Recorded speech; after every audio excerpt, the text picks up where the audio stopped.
ராமநவமி உற்சவம் அனுமன் வாகனத்தில் ராமபிரான் வீதி உலா.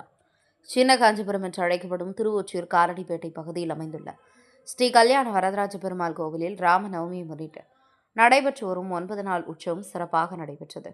உற்சவத்தின் 3ஆம் நாளான இன்று கோதண்டராமருக்கு பால், தயிர், சந்தனம் உள்ளிட்ட வாசனை திரவியங்களால் அபிஷேகம் மற்றும் சிறப்பு ஆராதனை நடைபெற்றது. அதனைத் தொடர்ந்து வண்ண வண்ண மலர்களால் அலங்கரிக்கப்பட்ட ராமபிரான் அனுமன் வாகனத்தில் எழுந்தருளி வீதி உலா வந்தார். நாதஸ்வரம், மங்கள வாத்தியங்களின் ஒலியுடன் நடைபெற்ற இந்த வீதி உலாவில் கோவிந்தா, கோபாலா, ராமா என பக்தர்கள் முழக்கமிட்டனர். கோபுர வாசல் வழியாக வெளிவந்த சுவாமிக்கு சிறப்பு தீபாராதனை செய்யப்பட்டு பின்னர் 4 கால் மண்டபத்தில் பக்தர்கள் முன்னிலையில் வழிபாடுகள் நடைபெற்றது.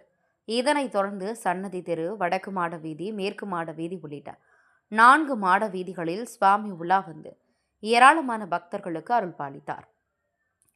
இந்த 9 நாள் உற்சவத்தின் போது தினமும் சூரிய பிரபை, குதிரை வாகனம், யானை வாகனம், கருட சேவை உள்ளிட்ட பல்வேறு வாகனங்களில் சுவாமி வீதி உலா நடைபெறவுள்ளது. முக்கிய நிகழ்வாக வரும் 27ஆம் தேதி திருக்கல்யாணம் நடைபெற்று ராமர் பட்டாபிஷேகத்துடன் உற்சவம் நிறைவேறும் என கோவில் நிர்வாகம் தெரிவித்துள்ளது.